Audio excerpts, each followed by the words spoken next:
കൊല്ലം ആയൂരിൽ വ്യാജവാറ്റ് നടത്തിയവർ പിടിയിലായി. തേവന്നൂർ സ്വദേശി സനൽകുമാർ, സുഹൃത്ത് വിനോദ് എന്നിവരെയാണ് ചടയമംഗലം പോലീസ് അറസ്റ്റ് ചെയ്തത്. കോടതിയിൽ ഹാജരാക്കിയ പ്രതികളെ റിമാൻഡ് ചെയ്തു.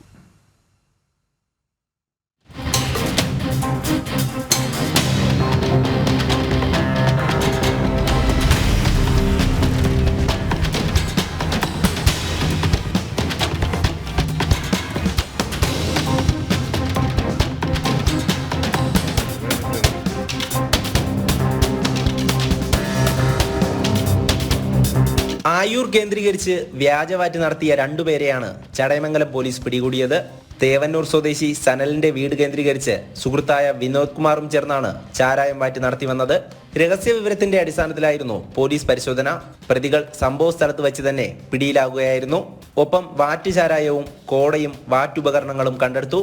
ചടയമംഗലം പോലീസ് സ്റ്റേഷൻ പരിധിയിൽ ഇടമാട് തേവന്നൂർ ഒരു വീട്ടിൽ വാറ്റ് ചാരായം സൂക്ഷിച്ചിട്ടുണ്ട് എന്നുള്ള വിവരം കിട്ടിയ അടിസ്ഥാനത്തിൽ ഞാനും പോലീസ് പാർട്ടിയും രാവിലെ തന്നെ സനൽ എന്ന് പറയുന്ന ഒരു ആളുടെ വീട്ടിലാണിത് സൂക്ഷിക്കുന്ന വിവരമാണ് കിട്ടിയത്. അപ്പോൾ അവിടെ ചെല്ലുകയും നമ്മൾ അവിടെ നിന്ന് വീട് സെർച്ച് ചെയ്തതിൽ അടുക്കളയുടെ ഭാഗത്തുനിന്ന് ഈ പറയുന്ന കോടയും അതുപോലെ ഏകദേശം ഒരു 3 ലിറ്ററോളം ചാരായവും അവിടുന്ന് കണ്ടെടുക്കുകയുണ്ടായി. 3 ലിറ്ററോളം വാറ്റ് ചാരായവും 100 ലിറ്ററോളം കോടയുമാണ് പോലീസ് പിടികൂടി നശിപ്പിച്ചത്.